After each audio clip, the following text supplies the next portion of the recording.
7 de abril de 1945, 2:23 de la tarde. Mar de China Oriental, latitud norte 30 grados, 22 minutos, longitud este 128 grados, 4 minutos. El Yamato, el acorazado más grande del mundo, estaba envuelto en llamas, una inclinación de 45 grados. El agua salada entraba torrencialmente en su interior. En cuestión de minutos, 72.000 toneladas de acero se hundirían en el fondo del océano. El vicealmirante Ito Seiichi estaba en su camarote. Afuera, más de 3.000 de sus hombres. Estaban muriendo, estallidos, gritos, el sonido del acero desgarrándose. Hace apenas unos minutos había compartido un último apretón de manos con el capitán Ariga Kusaku en el puente. No hubo palabras, ambos lo sabían. Este era el final. El capitán Ariga permaneció en el puente. Se había atado a la silla del capitán para convertirse en uno con el barco. Completamente. El vicealmirante Ito regresó a su camarote, en silencio, con serenidad. Él lo sabía. Esto era un ataque suicida, un tokotai. No habría sobrevivientes. Los 3.000 hombres morirían, todos. Y él se había opuesto a esta operación. Es un sacrificio inútil, había suplicado a sus superiores. Pero la orden no fue revocada. Su Majestad el Emperador esperaba que la Marina entrara en acción, así que Ito Seiichi obedeció. El Jiri, el deber sagrado, le obligó a hacerlo. El Jiri mató a 3.000 hombres. El Jiri mataría a su único hijo. 10 días después, a las 2:23 de la tarde, el Yamato explotó. La explosión fue visible y audible a 200 kilómetros de distancia en Kagoshima. Una nube de hongo se elevó hasta los 6.000 metros. De una tripulación de 3.332 hombres, 3.055 murieron, una tasa de supervivencia de apenas el 8%. El acorazado más grande del mundo se hundió en 2 horas de combate, sin siquiera enfrentarse a un solo acorazado enemigo, destruido por aviones. Esta es la historia del vicealmirante Ito Seiichi, la historia de un comandante que obedeció a pesar de su oposición. La historia de un hombre desgarrado entre el deber sagrado y la conciencia. Ito Seiichi nació el 26 de julio de 1890 en Kokura, Fukuoka, en el seno de una familia samurái, un linaje de guerreros que se remontaba a 7 generaciones. Desde una edad temprana, fue un estudiante excepcional, siempre el primero de su clase en las escuelas locales. A los 14 años, decidió unirse a la Marina. En ese momento, la Marina era el orgullo de Japón. Había derrotado a la flota rusa, la más poderosa del mundo, en la guerra ruso-japonesa, una victoria que fusionó el espíritu del guerrero con armamento moderno. En 1909, a los 19 años, ingresó en la Academia Naval. Fue miembro de la 37ª promoción. Se especializó en artillería. En 1912, se graduó con honores y ascendió constantemente de rango. En 1941, fue ascendido a contraalmirante. Ito era conocido como un táctico, operaba con lógica, no con emoción. Detestaba los sacrificios innecesarios, valoraba la vida de sus hombres. Sus colegas le llamaban la mente fría, siempre calculando, evaluando probabilidades, minimizando riesgos, pero al mismo tiempo se preocupaba por sus hombres.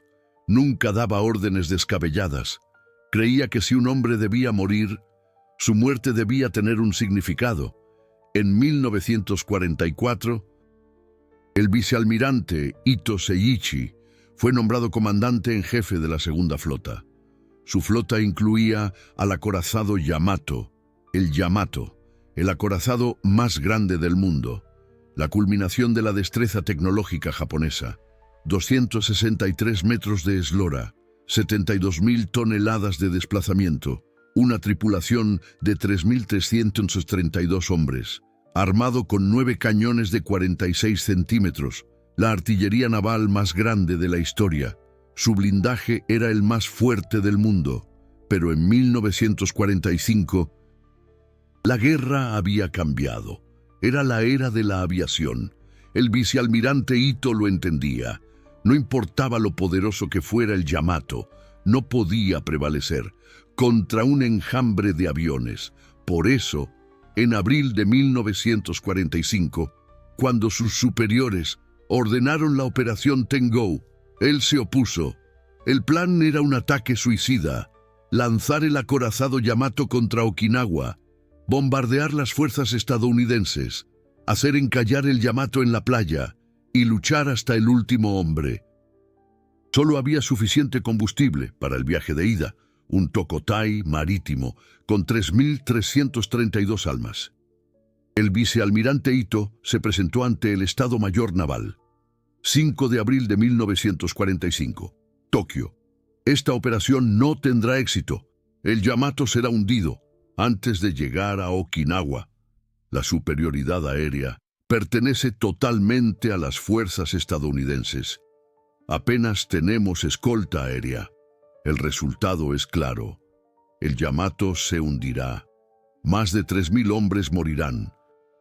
No tendrá ningún impacto en la situación de la guerra. Su análisis fue lógico, preciso. Pero el Estado Mayor Naval no escuchó. Su Majestad el Emperador espera que la Marina entre en acción. El ejército está luchando. Una batalla desesperada en Okinawa. ¿La Marina no hará nada? Y la frase decisiva: esta es una orden. El vicealmirante Ito guardó silencio. El kiri, el deber sagrado. El kiri es más que simple obligación en la cultura japonesa. El giri es una obligación absoluta de corresponder a un favor. El giri hacia el emperador, el giri hacia el país, el giri hacia la marina. El giri está en el corazón del bushido. No importa lo irracional que sea, el giri debe cumplirse. Miren Chushingura. Los 47 Ronin cometieron seppuku para cumplir su giri hacia su señor. Miren a los kamikaze. Miles de jóvenes murieron para cumplir su giri hacia su país. Ahora, el mismo giri pesaba sobre Ito Seiichi. Sabía lógicamente que esta operación estaba condenada al fracaso. Sabía que 3.000 hombres morirían en vano. Pero el giri superó la lógica. El vicealmirante Ito saludó. Entendido. La segunda flota ejecutará la Operación Tengo. Después de la reunión, caminó solo por las calles de Tokio. Los cerezos estaban en flor. Hermosos cerezos. Pero los cerezos de este año parecían particularmente hermosos. Mono no aguare. La belleza efímera. Los cerezos son hermosos, pero son hermosos precisamente porque se marchitan. Lo mismo ocurre con los samuráis. Son hermosos precisamente porque caen. Pero en el corazón del vicealmirante Ito había una duda. ¿Era esta realmente una muerte hermosa o era una muerte sin sentido? El 6 de abril de 1945, a las 4 de la tarde, el acorazado Yamato zarpó del puerto de Tokuyama. El vicealmirante Ito Seiichi estaba a bordo. Como comandante en jefe, los buques de escolta eran el crucero ligero Yahagi y 8 destructores, 10 barcos en total. Al zarpar, los responsables del combustible de Tokuyama se rebelaron en secreto. La orden de sus superiores era solo combustible para el viaje de ida, pero cargaron en la flota casi todo el combustible que quedaba en Tokuyama, unos 6.300 toneladas. Querían protestar, que esta operación estaba equivocada. Ese era su giri.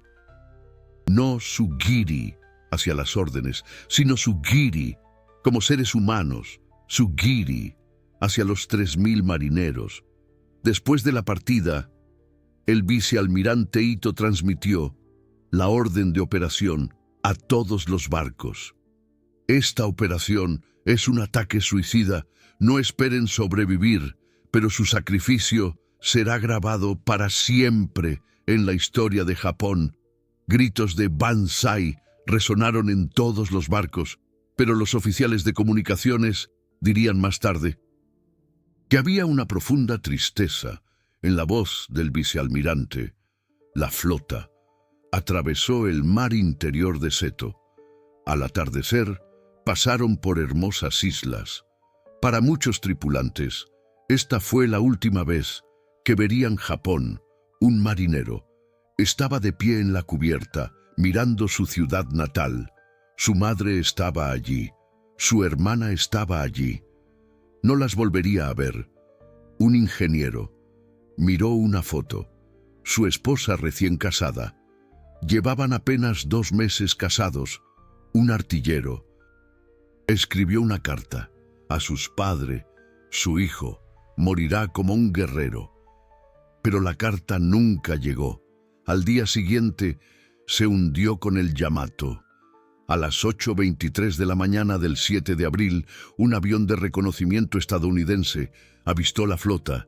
El vicealmirante Ito observó el avión de reconocimiento con sus binoculares. «Nos han reportado», dijo en voz baja. Un oficial de Estado Mayor preguntó, «¿Damos la vuelta?». El vicealmirante Ito negó con la cabeza. «No». «Continuamos». No tenía elección. Las órdenes eran claras. Diríjanse a Okinawa. A las 10 de la mañana, los aviones despegaron de los portaaviones estadounidenses. Un total de unos 400 aviones, cazas, bombarderos, torpederos. Su objetivo era uno solo: el acorazado Yamato. Los pilotos recibieron instrucciones. El Yamato es el acorazado más grande del mundo. Su blindaje es grueso, pero tiene puntos débiles. Un ataque de oleadas. Concentren los torpedos. En un lado, esta es una batalla histórica. Hundiremos el acorazado más grande del mundo. A las 11:50 de la mañana, el radar del Yamato detectó una gran formación. Distancia, 120 kilómetros. Número estimado, más de 300 aviones. El vicealmirante Ito ordenó a todos los barcos: posiciones de combate, preparen la defensa antiaérea. El armamento antiaéreo del Yamato era poderoso: más de 150 ametralladoras de 25 milímetros, 12 cañones de tiro rápido de 7 centímetros. El cañón principal de 46 centímetros también podía disparar balas antiaéreas tipo 3. En teoría, el Yamato por sí solo debería haber podido derribar más de 100 aviones. Pero la teoría y la realidad son dos cosas muy distintas. Pasado el mediodía, llegó la primera oleada de ataque. Aproximadamente 150 aviones. La artillería antiaérea del Yamato desató un infierno. Las ametralladoras de 25 milímetros dispararon 250 proyectiles por minuto. Las balas trazadoras rasgaron el cielo. El cañón principal de 46 centímetros disparó balas antiaéreas tipo 3. Varios aviones estadounidenses se incendiaron y se estrellaron, pero la diferencia numérica era abismal. 400 aviones contra 10 barcos. Los bombarderos torpederos se acercaron desde baja altura. Los torpedos fueron lanzados uno tras otro. El Yamato intentó maniobras evasivas, pero era un gigante de 70.000 toneladas. Su movimiento era lento. A las 12:40 p.m., el primer torpedo impactó en la popa del lado de babor. Explosión. El barco se estremeció. El vicealmirante Ito permaneció de pie en el puente. Informe de daños. Un torpedo en la popa del lado de babor, inundación menor, no afecta la velocidad. El blindaje del Yamato estaba funcionando, pero el ataque continuó. Segunda oleada. Aproximadamente 100 aviones. Las bombas impactaron en la cubierta. Los emplazamientos de armas antiaéreas volaron por los aires. 2 torpedos más impactaron. La inundación aumentó. El barco comenzó a inclinarse. 1:30 p.m. Tercera oleada de ataque. Aproximadamente 100 aviones. En este punto, los destructores de escolta estaban comenzando a hundirse uno tras otro. Destructora Sashimo, hundido. Crucero ligero Yahagi, a punto de hundirse. La flota se estaba desmoronando. El Yamato estaba aislado. Los aviones estadounidenses concentraron todo su poder de fuego en el Yamato. Los torpedos impactaron uno tras otro, concentrados en el lado de babor. A las 2:00 p.m., el Yamato se había inclinado aproximadamente 20 grados hacia el lado de babor. Inundación en la sala de máquinas. La velocidad disminuyó. A las 2:02 p.m. llegó un informe al puente. La inundación en la sala de máquinas es incontrolable. La sala de control del timón también está inundada. Ya no se puede dirigir. Inclinación de 30 grados, irrecuperable. El hundimiento es inevitable. El vicealmirante Ito permaneció en silencio durante mucho tiempo. Luego se levantó. Informen a todos los barcos. Cancelemos la operación Tengo. Después de rescatar a los sobrevivientes, que cada barco regrese a casa. Esta fue la primera y única decisión independiente de Ito Seiichi. Desde el comienzo de la operación Tengo, solo había estado siguiendo órdenes. Se había opuesto, pero obedeció. Pero en el último momento, tomó una decisión como comandante. Ya es suficiente. No tiene sentido sacrificar más vidas. Luego le dio una orden al Yamato. Que todos abandonen el barco. Pero el capitán Ariga respondió. El capitán compartirá su destino con el barco. El vicealmirante Ito asintió. Ese era el honor, el deber sagrado del capitán. Los oficiales del puente se arrastraron hacia él. El barco estaba inclinado 35 grados. Era imposible mantenerse de pie. Ustedes deben abandonar el barco, que los jóvenes vivan para reconstruir Japón. Pero el jefe de personal dijo, nosotros también nos quedaremos. El vicealmirante Ito no se opuso. Era su elección. El jefe de personal saludó. Un largo silencio. Se miraron el uno al otro. No dijeron nada. Luego el vicealmirante Ito estrechó la mano de cada uno de los oficiales del puente. Lentamente, cuidadosamente. Estrechó la mano del capitán Ariga al final. El capitán Ariga estaba atado a una silla con una cuerda para integrarse completamente con el barco. El vicealmirante Ito puso su mano sobre el hombro del capitán Ariga. Solo dijo, bien hecho. El capitán Ariga saludó, todavía atado con cuerdas. El vicealmirante Ito salió del puente. Caminó por el pasillo inclinado. Se dirigió a su camarote. Esta fue la última vez que se vio al vicealmirante Ito Seiichi, a las 2:23 p.m. El depósito de municiones del Yamato explotó. La escala de la explosión fue inimaginable. El acorazado de 72.000 toneladas se partió por la mitad en un instante. Una nube en forma de hongo se elevó hasta los 6.000 metros. La explosión se vio y se escuchó en Kagoshima a 200 kilómetros de distancia. Un piloto estadounidense en el cielo dijo más tarde, fue como una bomba atómica, una enorme nube en forma de hongo. Se creó un enorme remolino en la superficie del mar. Los escombros cayeron como lluvia, fragmentos de acero, fragmentos humanos, de los 3.332 miembros de la tripulación. Solo 277 sobrevivieron. Tasa de supervivencia del 8%. El 92% murió. Vicealmirante Ito Seiichi, fallecido a los 54 años. Capitán Ariga Kousaku, fallecido a los 50 años. Y otros 3.153 hombres se hundieron con el Yamato. Uno de los sobrevivientes, el alférez Toshio Tamura, testificó más tarde. El vicealmirante estaba tranquilo hasta el final. Su mano no temblaba cuando estrechó la mía. Otro sobreviviente, el alférez Mitsuru Yoshida, escribió esto. En el momento de la explosión, yo estaba en el mar. Lo vi desde debajo del agua. Una columna de fuego gigante. Fue como el fin del mundo. Cuando salí a la superficie, el Yamato ya no estaba a la vista. Un barco tan enorme desapareció. Había innumerables cuerpos en la superficie del mar. Hombres que eran mis camaradas, hombres con los que había comido hasta ayer. Nadé, quería vivir, pero al mismo tiempo también me sentía avergonzado. ¿Por qué yo viví y ellos murieron? Esto es la belleza efímera, nostalgia por lo fugaz.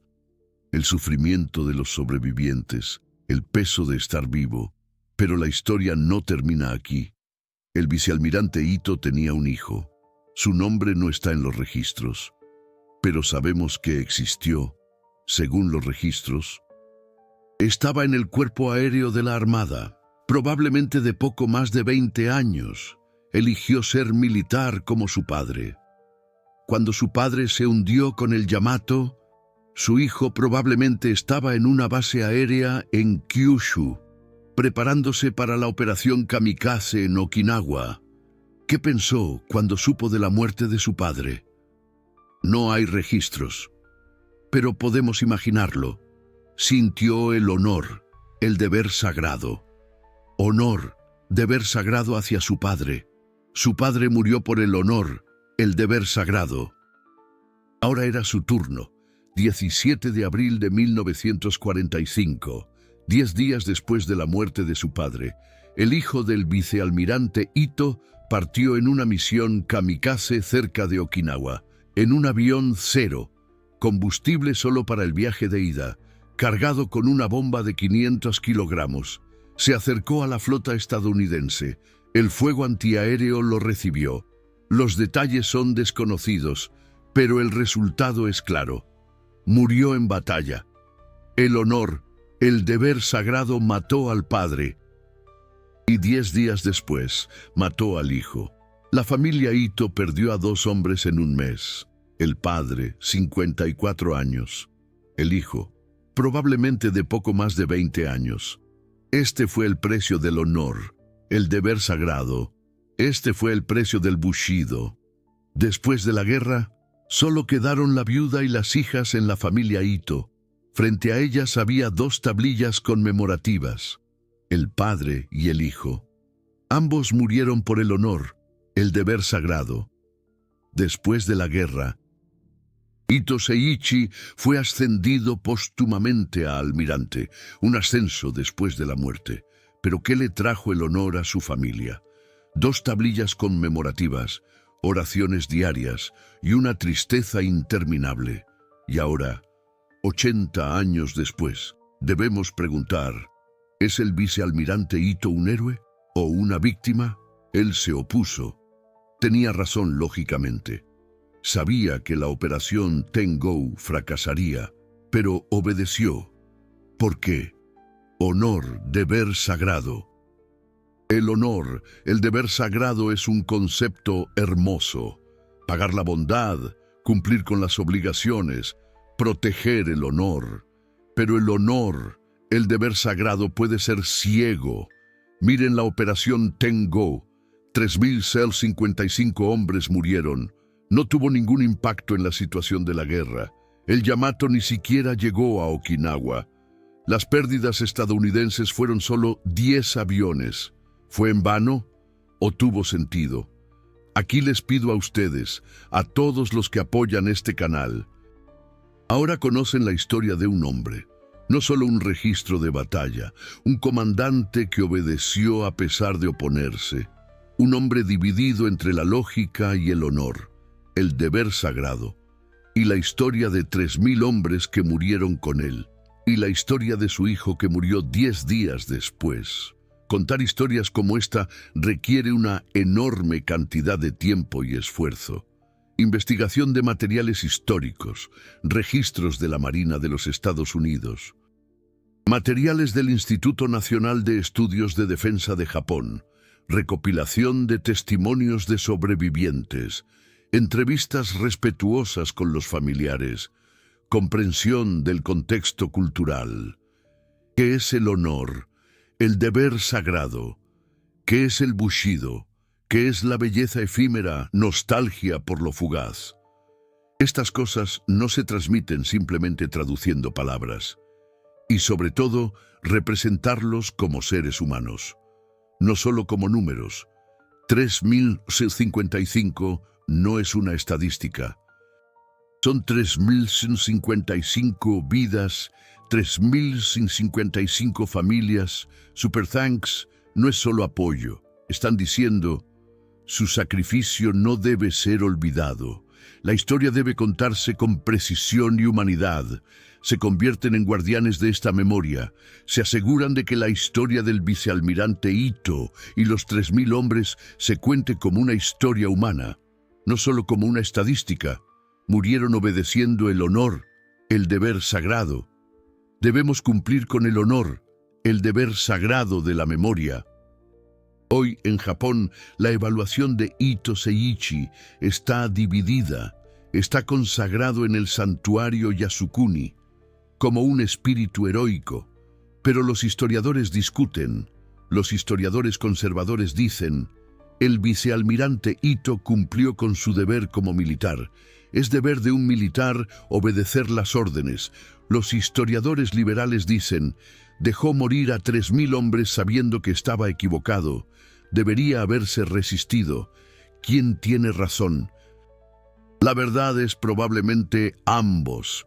Ito Seiichi fue la encarnación del Bushido, cumplió con su honor, deber sagrado, obedeció las órdenes, compartió su destino con sus subordinados. Estas cosas son dignas de elogio. Al mismo tiempo, fue víctima de la obediencia ciega. La lógica fue derrotada por el honor, el deber sagrado.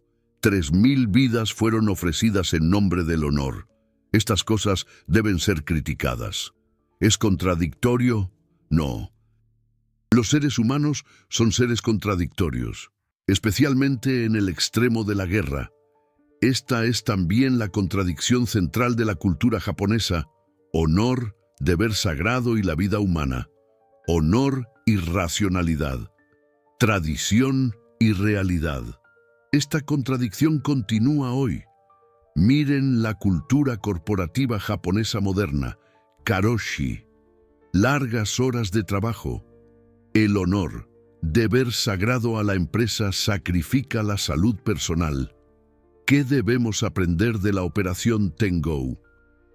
El honor, el deber sagrado es hermoso, pero el honor, el deber sagrado ciego es peligroso. La lealtad es noble, pero la lealtad sin pensamiento crítico es destructiva. El Bushido enseña valor, pero no debemos glorificar la muerte sin sentido. El vicealmirante Ito tomó una decisión independiente en el último momento: cancelar la operación Tengo, regresar a casa. Fue demasiado tarde, pero aún así, pensó como comandante, decidió. Si se hubiera revelado antes, si hubiera elegido las vidas de 3000 hombres en lugar del honor, el deber sagrado, ¿habría cambiado la historia? Probablemente no. Simplemente se habría nombrado a otro comandante. Pero aún así, tiene sentido preguntar, como lección para nosotros hoy: respeten el honor, el deber sagrado, pero no obedezcan ciegamente. Valoren la tradición, pero piensen críticamente. Protejan el honor, pero no glorifiquen el sacrificio sin sentido. El vicealmirante Ito Seiichi ahora descansa con el Yamato en el fondo del mar de China Oriental, a una profundidad de 340 metros. 3.000 hombres están juntos en su tumba. En 1985, los exploradores descubrieron los restos del Yamato. El enorme casco yacía partido en dos, acero oxidado, torretas dobladas y restos humanos. Los exploradores no se llevaron nada. Esta es una tumba, incluso ahora, cada 7 de abril. Los sobrevivientes y los familiares se reúnen. Ya solo quedan unos pocos sobrevivientes. Han pasado 80 años, lanzan flores al mar, oran. Los familiares también vienen. Generaciones de nietos, generaciones de bisnietos, recuerdan al vicealmirante Ito como un héroe, pero al mismo tiempo también como un símbolo del sacrificio sin sentido. Es importante recordar ambas cosas. Debemos recordarlo como un héroe, porque fue valiente, porque murió con sus hombres, pero también debemos recordarlo como una víctima, porque se vio obligado a obedecer órdenes equivocadas, porque la lógica fue derrotada por el honor, el deber sagrado, porque su hijo sufrió el mismo destino 10 días después. Esto es la belleza efímera, nostalgia por lo fugaz. La belleza y la tristeza existen simultáneamente, como la caída de las flores de cerezo. El vicealmirante Ito Seiichi cayó.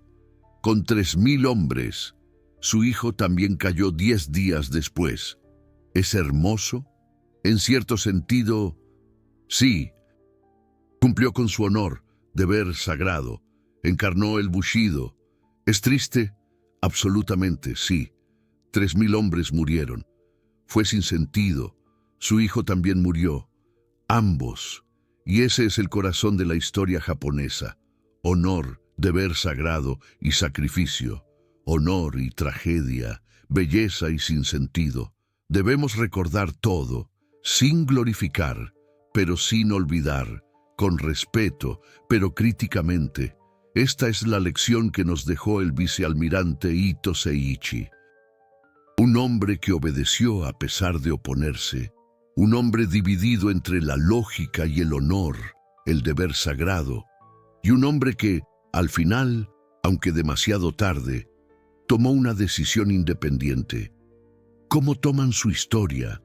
¿Qué piensan sobre el honor, el deber sagrado? ¿Qué debería tener prioridad? ¿La obediencia a las órdenes o el pensamiento crítico? ¿Debería el vicealmirante Ito haberse resistido o su elección es comprensible? Especialmente para los espectadores en Japón, ¿cómo creen que debería aplicarse el concepto de honor, el deber sagrado en la actualidad? Honor, deber sagrado a la empresa. Honor, deber sagrado al jefe. Honor, deber sagrado a la familia. ¿Hasta dónde deben obedecer y dónde deben priorizar su propio juicio? Para los espectadores en Corea y China, ¿cómo ven esta historia? ¿La ven como una víctima del militarismo japonés o como una tragedia de la cultura Bushido? Para los espectadores occidentales, ¿pudieron comprender los conceptos de Bushido y honor, deber sagrado?